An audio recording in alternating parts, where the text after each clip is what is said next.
turn it back over to Jesse, I guess, here for the first little bit. All right, sounds good. And just so you guys know, this is really meant to be an interactive thing. If you do have questions, I ask that you use the chat box to ask your questions, and I'll help Colby kind of work through those questions so that, you know, we can move along with the program. But if everybody's unmuting, sometimes it's hard to get your question out there and heard. And we also want to be respectful of Colby and his time and what he's saying as well. So if you have questions, please reach out and ask them. If you want to know anything specifically, Colby, I'm sure, will do his best to answer it, or we'll be able to direct you to resources to get those answers. But I guess without further ado, Colby, go ahead and take the floor. Perfect. And absolutely what Jesse said, I thrive on questions. I love questions. And so if you have anything, please feel free to ask at any point. I will try to make this relatively informal, I guess, and to the point where we can have more so of a conversation than just listening to me talk here for the next half hour. But we'll go ahead and share my screen here. So I guess actually I'll even start out this presentation with how many of you guys have shown pigs, and two are currently showing pigs this year, and I guess how many years have you been showing pigs? That'll kind of help me direct this lesson a little bit. I wonder how come I can't see the chat anymore. Colby, if you go to like wave your mouse around, and you can see the part where it says like screen sharing and chat will be next to that, and you can pull it up. There we go. There we go. Okay, cool. Second year showing pigs. So now does my chat box show up? Like, can you guys see the chat box or no? No, I think that everybody can only see their own. Oh, sweet. Okay. Well, perfect. Well, I'll just leave it up right there then.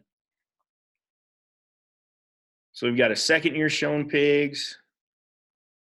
Looks like we should be relatively new then. This will be good. While everybody else shown for 3 years and Lily shown for 4. Perfect. Well, yeah, if everybody wants to keep typing into that, I'm going to keep on rolling. But please feel free to continue going there in the chat box. So first and foremost, we call it basic monogastric nutrition. And so for starters, what is a monogastric? All right. The big thing that a monogastric is, and what differs from cows and sheep and goats, things of that nature, is hogs are a lot like us, and they only have one single compartment within their stomach. Okay. And if you think about that, we as well have that. So hogs are actually very, very similar from a digestive standpoint as what humans are. And so a lot of the same concepts that we talk about in humans and all the nutrition stuff we talk about there are actually pretty similar to us. A couple big differences, and obviously we feed them just a little bit different, but how these hogs digest feed is pretty darn similar. And so that's what a monogastric is in general. All right. So first and foremost, if you want, go ahead and type in the chat box if you have a guess on what a nutrient. Give me a class of a nutrient. I'm not going to give away anything just yet. Go ahead and type it in the box, and we're going to go over kind of some basic stuff that we're going to talk about throughout the whole thing, and that's what these 6 classes of nutrients are. Protein, absolutely. Yes, Kelly, perfect. Protein is definitely one of them. We're going to talk about a lot about protein today. Any other guesses? Minerals, perfect. Yes. Protein and minerals are definitely 2 of them. Fat, okay? Fat, yes, we are going to talk about fat. And so fat is actually kind of an interesting thing. We're going to call it a little bit different as far as what the nutrient is. But yes, fat is right. Carbohydrates, absolutely. We're missing 2 more. Vitamins. Yes. And then 1 more. And this is one that everybody wants to overlook. Water. Absolutely. Yes. Okay. And so the 6 classes of nutrients that we talk about are water, protein, lipids or fats, okay, carbohydrates, vitamins, and minerals. Anybody want to take a guess as to what single-handedly is the absolute most important nutrient that we can talk about? What is the most important nutrient to keep livestock, any living being, healthy? Water. Absolutely. Yes. So we're going to talk about more so feed stuff tonight, but that's darn sure one thing to keep in mind is water is absolutely paramount. Fresh, clean water to these show pig prospects or projects are absolutely paramount. Okay. Nothing else can be digested without water. And for those of you that jump on the advanced nutrition session on Wednesday, we'll actually talk about why that is more so than we will today. But all of these nutrients help your project grow, okay? And so that's one of the first things that we're going to talk about is what can we expect as far as growth and performance with our hog projects. And so an average daily gain for pigs is right about 1.7 pounds a day, okay? Now, there's a caveat to that. Depending on the breed of your hog, genetics, so on and so forth. Let's just think about some purebred hogs. Durocs, for instance. Durocs are going to grow quite a bit faster than what your typical crossbred would. And so, you know, a Duroc might be a little higher than that 1.7 pounds a day. We might be entering up into the 2.0, 2.1 range, or even higher than that at some points. All right. And so right about 1.7, we can almost round up to just guess right about 2 pounds a day, depending on how you're feeding. And that's if your environment is correct. And we'll talk about that here in just a little bit as well. The other thing to consider about what to expect is as far as average feed to gain, you're looking right about, and understand, you can see my note there on the PowerPoint. This is a conservative figure, 3 pounds of feed to 1 pound of gain. A lot of the time, it's actually probably even nearing up to the 3.5 to maybe even 4 pounds to 1 pound of gain with some of these show pigs. And so, but that's what to expect. And so with that being said, to start off pretty basic, we're going to do a little math, okay? And so if you were to buy your hog project on March 20th, and it weighs 55 pounds on March 20th, what's it going to weigh on July 28th, which I'm not sure when your guys' county fair is. That was just a rough, I think that's actually when we weigh in our county fair in Laramie. But on July 28th, what is that hog going to weigh on weigh-in day? And that's 130 days. If you guys want, go ahead and try out some math and see, go ahead and type in the chat box what you think we're going to be rough at. 321 pounds, okay.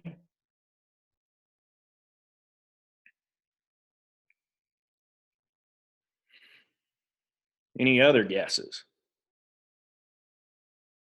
330, okay. All right, good guesses. We're a little high. We're a little high at that. But if we go through our math here, 276, absolutely. 276. Oh, Jesse typed that. So if we figure we have 130 days until our endpoint show, and if county fair is your endpoint show, just for example's sake, you got 130 days till then, and at 1.7 pounds of gain per day, we're looking at 221 pounds of gain, okay?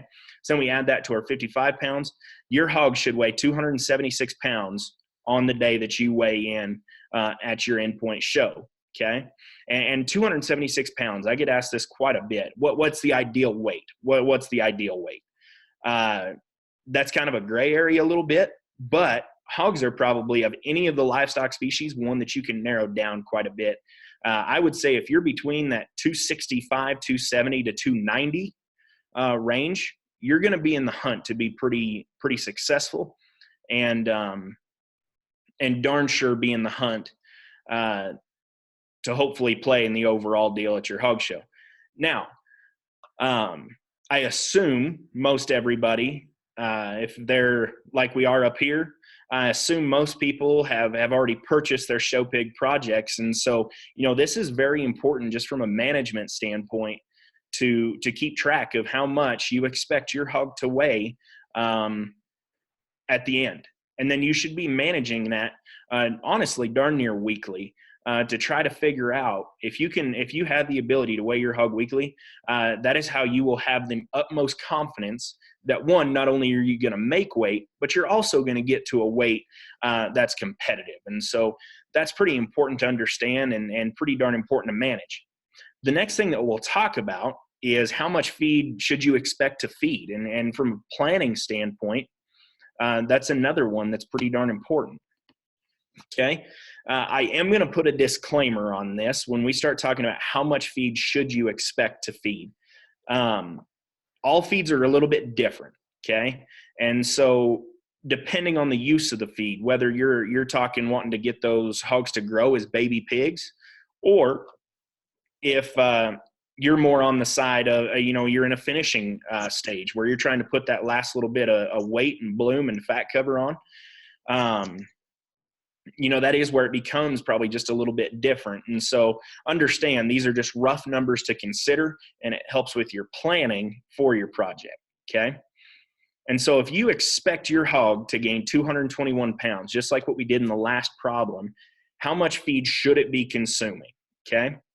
And so we do the math on that. We go back to that first slide of talking about they're going to gain approximately 3 pounds or they're going to gain 1 pound off of 3 pounds of feed. And so you multiply that times 221 pounds because that's what we're gaining. We expect to gain throughout that. That's 663 pounds of feed. And if you remember correctly on that last problem, we had 130 days in between that. And so, or in between the time that we bought our hog to our endpoint show. And so what that brings us to is you should be feeding approximately about 5 pounds a day. And we're going to see a chart here in just a little bit that'll actually break it down just a little bit further. It's a really, really nice chart that we'll talk about here in just a little bit. Okay. So what type of feed should I be feeding? A question that is very, very common, very prominent, and I get quite a bit. Okay. I'm not a feed rep. So I'm not necessarily endorsing any kinds of feed, but it's important to understand, what's in your feed. Okay. Most hog feeds are actually, or at least hog base feeds, are known by their protein content. And you may have heard people that have been doing this for a while say, that one needs to be on a 17% protein. That one needs to be on a 20%, something along those lines. And so that's how, when somebody says that 20%, that 15%, something like that, that's completely talking about the protein content within that feed. Okay. And so now with that being said, what's the most important nutrient besides water to get pigs to grow, especially at a young age? And hopefully, if you guys type that in the chat box, I hope all of you guys can get it right based on what we've kind of been talking about. But go ahead and answer that question. What is the most important nutrient besides water to get hogs to grow, especially when they're young?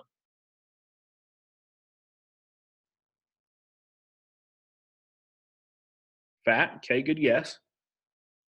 Protein. Okay.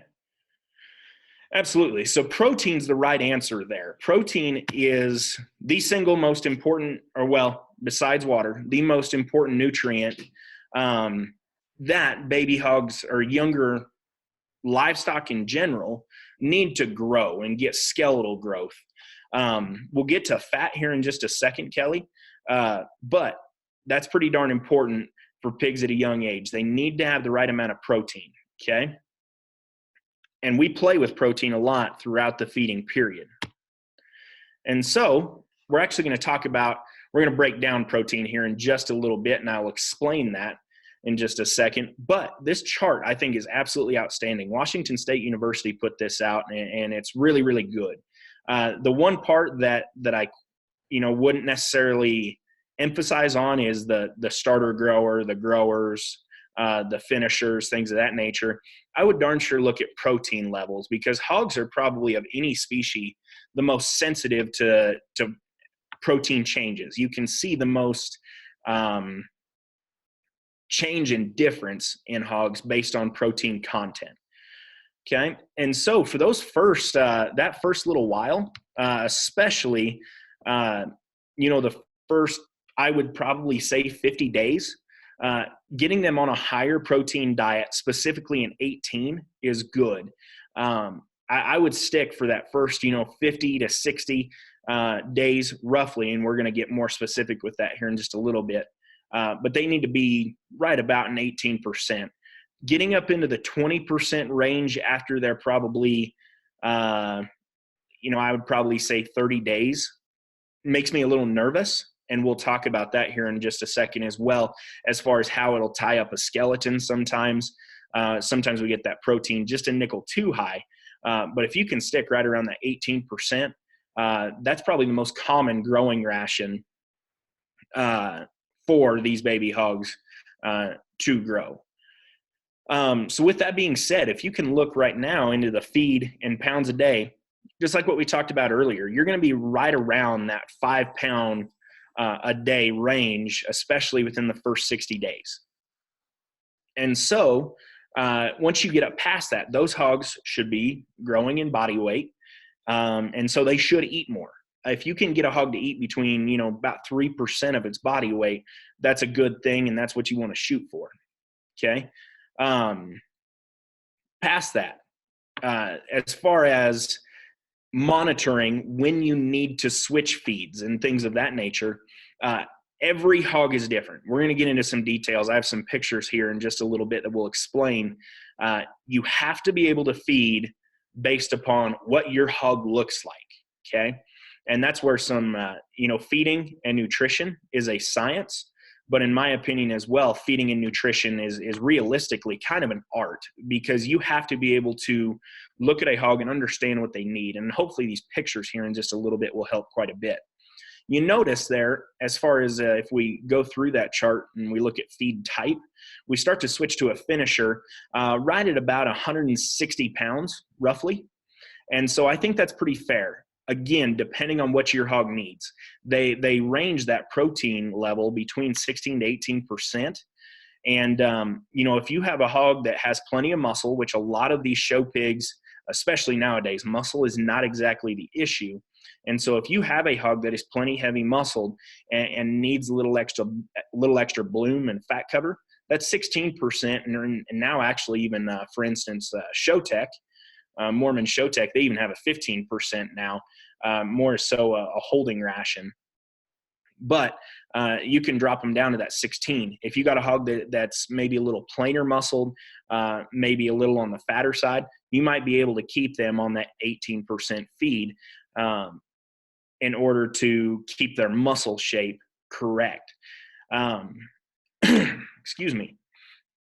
So that's pretty darn important as far as managing how much and what you should expect out of feeding, okay? Now, one thing that I want everybody to draw their attention to is if we go down to this bottom column here in the lysine department there, lysine is incredibly important when it comes to pigs. This might be a little advanced, but what lysine is it's an amino acid. Lysine is an amino acid. Amino acids build proteins. Proteins are made up of a whole bunch of amino acids. And so lysine is one of the most important things that we can talk about when it comes to hogs, because that's what's called a limiting amino acid, okay? Ruminant animals like cattle and sheep and goats fascinate me. They're really neat animals because they can actually make amino acids within their own body. Hogs cannot do that. We cannot do that, at least to an appreciable extent. We do a little bit, and so do hogs, just a little, but not near as efficiently as what ruminant animals do. And so we have to supplement that through feed. And so lysine, and the reason it's called a limiting amino acid, and again, we're going to go into this in far more detail there on Wednesday, is other amino acids cannot be synthesized and cannot be made within the hog until lysine requirements are met.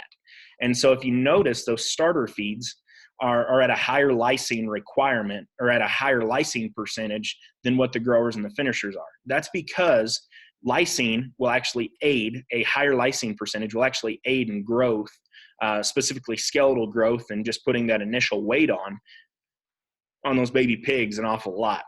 As they start to get older, their lysine requirement will start to drop by just a little bit, but still we're upwards of nearly a whole 1%, which if you figure an entire protein is made up of a whole bunch of amino acids, having lysine up to 1% is quite a bit. And so that's very important to understand and consider. The other one that I want to bring up as far as what to look for in your feeds, and the other thing, I'm going to go back to lysine here real quick. When you start looking at feed tags and picking which kind of feed you want to feed and so on and so forth, these are awesome guidelines, okay? If you're starting in the finishing phase of your feeding program, and those hogs are, maybe 3 weeks to a month out before your endpoint show, in my opinion, that's starting to try to push towards that finishing phase of feeding. Make sure you're right in that 0.8 to 0.9% lysine percentage. I hope everybody can take this chart and utilize it quite heavily because these are pretty good guidelines here that Washington State put out. The other thing to keep in mind is energy. Okay, and that's the ME. You see the ME, mcal per pound. That's megacals per pound. And then ME is metabolizable energy. Okay, energy is incredibly important, mainly from the standpoint that especially energy becomes even more important as you start to worry about holding pigs. If you got a big one that needs held on, you need to still keep their energy requirement up in order to keep them looking fresh and those hogs looking correct. Energy is pretty darn important. And honestly, if you can even get up into that 1.6 or even 1.65 range, that's pretty good. And most feed tags that you should see should have an ME on that feed tag. And so metabolizable energy is very, very important. That's what allows those hogs to put on bloom and fat cover, as well as just have the basic necessity of growing. And so that's why metabolizable energy becomes very important. Okay. If anybody has any questions, we can come back to this chart as well. We'll get through the presentation and I'll open it up to questions. Oh, shoot. The other thing that I want to talk about. Okay. Fat cover, or fat percentage, not fat cover, fat percentage. You'll also notice within a starter ration that fat cover is also a little higher than what we would necessarily see in a finishing ration. Okay. At that point in time, a starter, we're trying to get those hogs as much nutrient dense feed as we possibly can right off the bat. And that's pretty consistent. For instance, again, I kind of sound like a show tech rep here. I just know what their feed tags look like. But their burst starter feed, that one is a 20% protein and a 6.5% fat. They're trying to get bloom on those hogs as fast as you can. Again, if you stay, most of you all should be on either a grower or a growing ration. Some of you, depending on what your hogs look like, might even starting to drop down protein and maybe even pushing into a finishing phase. But you'll notice if you stay within these guidelines, those are very, very good guidelines to stay within as far as fat percentage. And we can talk about some different supplementation and things depending on what your hog looks like. But these ranges are awesome to gauge your base feed on. And then you can supplement and customize that feed throughout the rest, okay? But we'll move on to the next one here. There we go. Before we start going into pictures and kind of giving some examples, some big things to be cautious of that I would say when feeding these hogs is at a young age, I would really caution you on extra fat supplementation.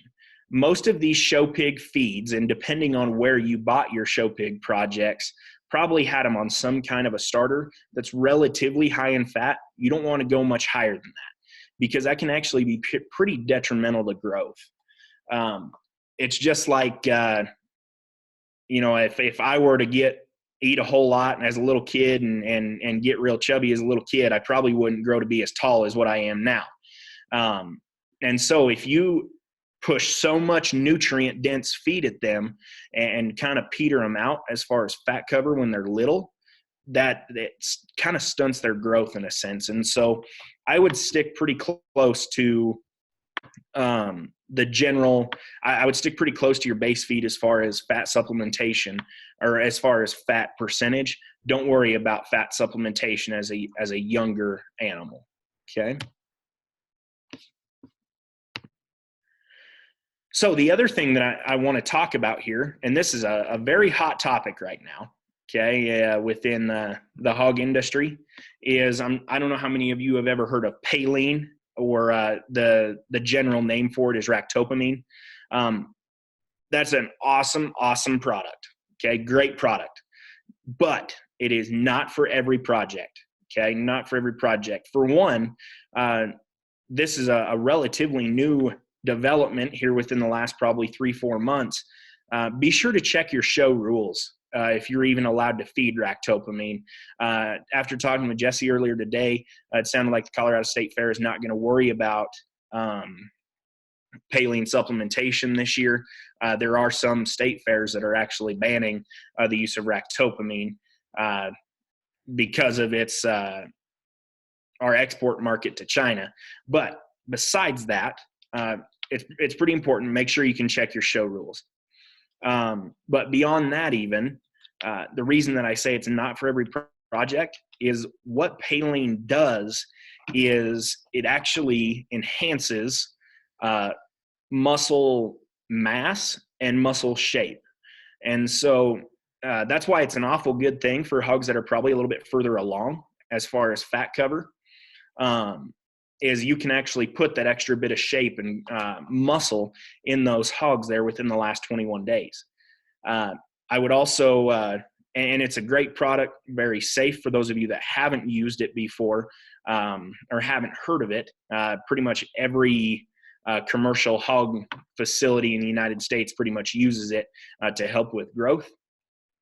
But like I said, if a hog's pretty good in terms of finish and they're good on their feet and legs, that might be an okay product to use. However, in a lot of hogs that I've seen, they are almost to the point where they are too heavy muscled and they have so much muscle, it's hard for them to move. Okay. If they are too tight moving, or if their skeleton is not correct from an angularity standpoint, now I'll give some examples of that here in just a little bit.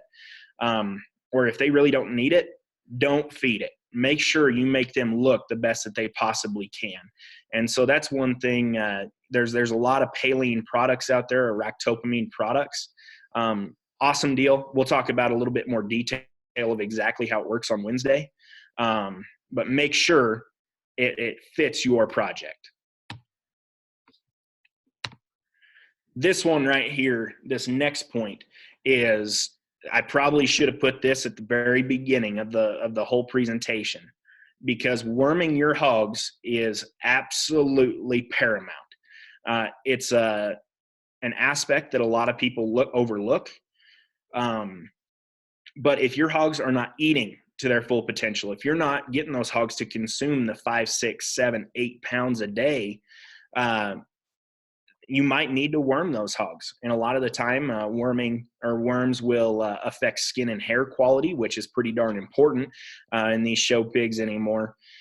But make sure you worm those hogs. If they are not properly wormed, they will not perform to their ultimate potential. And that's what our whole nutrition side of things is all about, is you are feeding your hogs to the best potential that they can possibly achieve.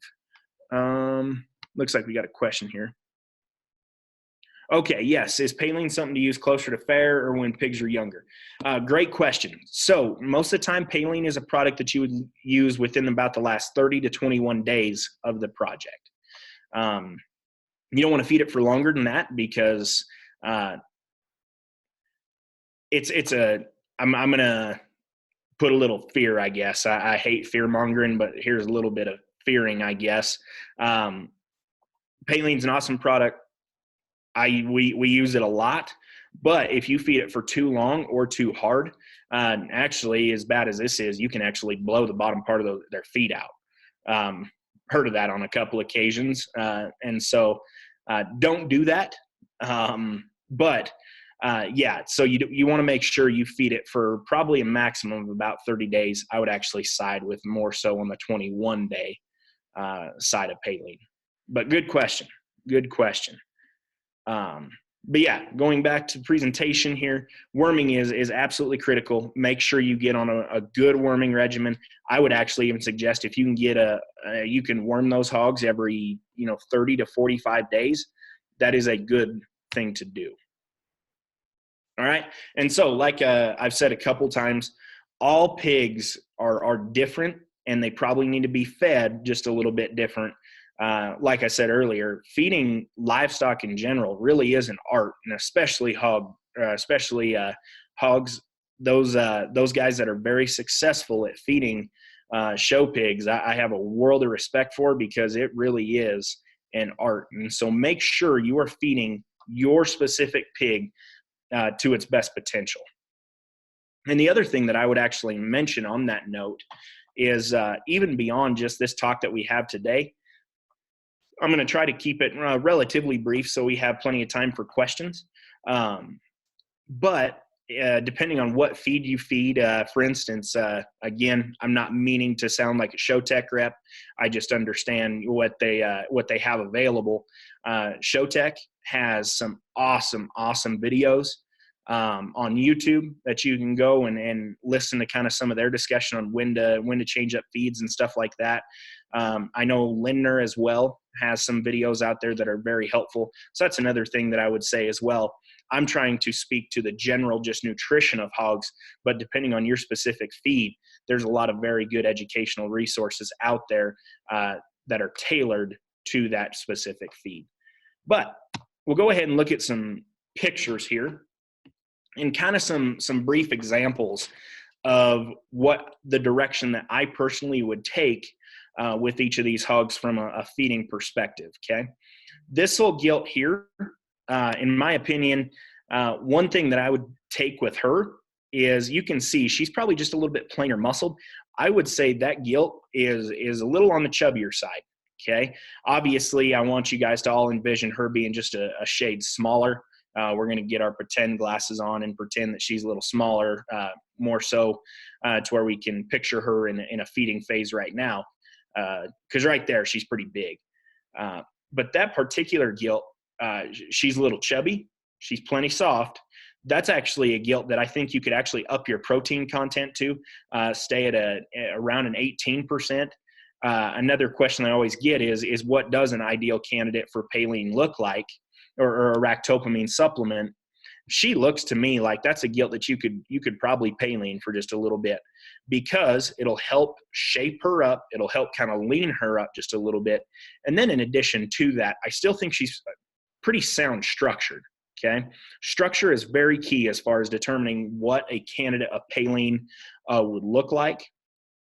And so she's looks like angularity. And for those of you who might not have taken a livestock evaluation course or anything of that nature, I encourage you all to do that.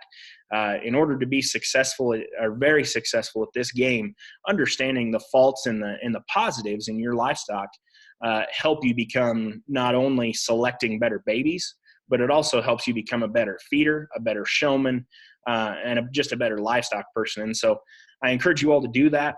She's pretty sound structured. I like her feet. I like her skeletal angles. And then that gilt would be a pretty good candidate to potentially get Paylean. Darn sure I would up her protein content. She looks just a little bit fatter in my opinion. Now, this is a hog here, and we're going to talk about not a nutrient, but a feed content that I would or that becomes pretty important. This is a bear that he just needs more body fill. He's pretty darn shallow bodied. that's a hog that you might be able to drop down his protein to, maybe a 16 or a 17%, and kind of up your fat content by just a little bit. In my opinion, that hog has enough muscle shape. We can see through his hip and his stifle, and I'd imagine that hog has plenty of shape over his top. He's probably not a Paline candidate. That's a hog that I think gets too straight there in his hip. I think Paline would actually make his structure worse. To me, that hog needs to belly down more and get a little bit softer. That's a hog that is, well, the one feed content aspect that I would bring up is that hog could honestly even probably use just a little bit more fiber content. There's plenty of filling agents and filling products out there that work. For instance, Purina has, it's called Ultrafill. That's a hog that could probably see some success from that. Because in my opinion, he's too shallow bodied, and we're actually about to see an even more extreme version of that, that particular aspect. Just like that hog right there, that hog does not need to be on an 18 or a 20% feed. That is a barrow that needs to be dropped down into a 16%. And actually, there's even a 14.5% that Showtech makes as well. But that hog could probably be dropped down quite a bit and up his fat percentage. There's plenty of fat additives as well, as far as, let's just say, for instance, more fat. Or in Lindner feeds, they have Sumo, things of that nature to help get those hogs fatter. That hog is entirely too lean. That one is too hard. And that one, even besides his structure, and we'll talk about his structure here in just a second, besides just that, he has plenty of muscle. That is, again, not a high protein candidate. That is not a Paline candidate there. That hog needs to be pushed from a fat coverage standpoint. And then as well, again, we talk about him being too straight there in his hip and his hind leg. And so that's where, be careful with those poor structured hogs. They don't need to be fed real high protein feeds. They don't need to be fed any kind of muscle enhancing products. But the ultimate goal here is, if we can get a hog that looks about like that, that's perfect. That is actually one of my favorite hogs that ever won Denver right there. That is a good beast. If you can get them to the point where they look like that, you're in the hunt. And so feeding in general is trying to find the best mix of muscle and fat coverage. And so that's the ultimate goal there. And so with that being said, I'll kind of open it up to questions because that is all I have. So. And if you guys want to, now that he's kind of towards or at the end of his presentation, if you guys want to get on your microphones now and do that, you absolutely can. And I'll go ahead and leave the slides up if we need to go back to another slideshow or another slide. So just let me know.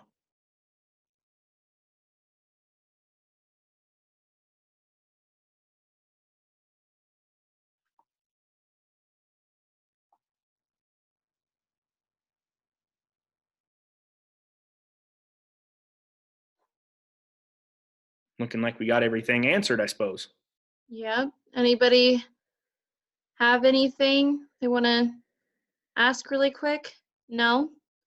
All right. And if you guys, if you're interested, I can post or I can email you any of the link to the recording for this video if you want to go back and rewatch it. I'll put my email address in the chat really quick so that you guys can copy and paste that or look back at it if you want to. And reach out to me with any questions that you guys might have, or if you have questions you want to ask Colby, I can get you guys into touch with him as well. And it looks like his cell phone and email are on the screen now, so you guys can feel free to reach out to him too.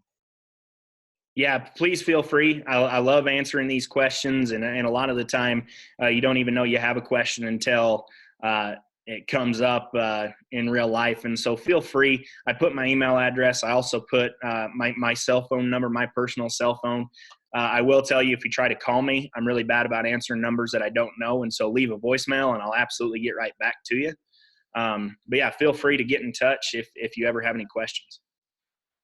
And if this was helpful for you guys and you want to build on the stuff that you learned today, or you think of a question over the next couple of days that you want to come back and ask Colby, join us for our Wednesday session too. You guys don't have to be kids that have been showing for 10 years in order to do that. If you're interested in coming and building off of what you guys learned today, or if you want to come back and ask a question or just see what they're talking about, come back and join. And if you need help finding those links, shoot me an email as well and I can get back to you. But yes, if that's all the questions we have, we can go ahead and say thank you to Colby and go about our evenings. So thank you, Colby. This was really helpful. Oh, looks like we got a question. Oh. Is it allowed to have you come look at our hogs this year and help us come learn?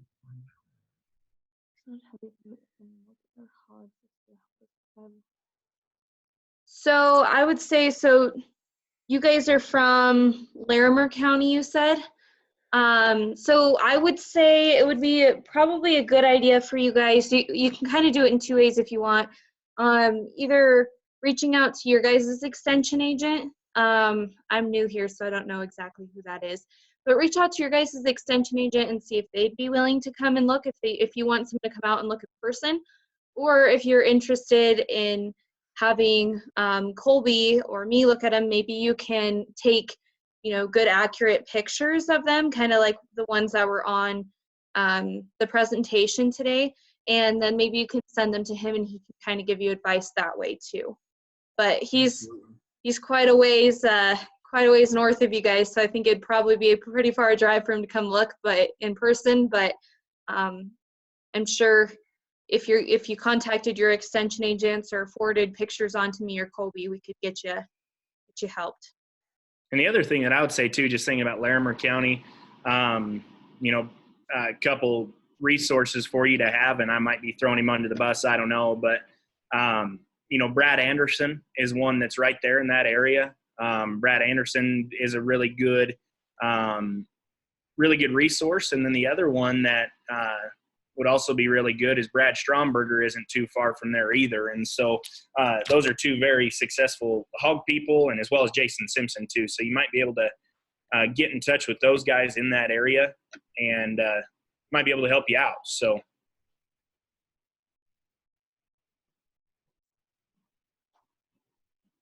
Awesome. Okay, well, I hope to see you guys back on Wednesday. Thank you guys so much for coming, and I hope you guys learned. I even learned quite a bit just sitting here and listening to Colby, so I hope it was useful for you guys, and I sure wish you guys good luck in your projects this year, and good luck dealing with everything that's going on right now. Keep a positive attitude, and I think by coming to things like this, it gives you a better shot of staying engaged with your project. So keep it up, and if you guys can get any kind of help from Colby or I, please reach out in whatever way you want. So thank you guys so much, and thank you, Colby. I really appreciate you doing this. Absolutely. Glad to. All right, guys. Well, enjoy the rest of your evening, and we will hopefully see you back Wednesday. Perfect. Thanks, guys.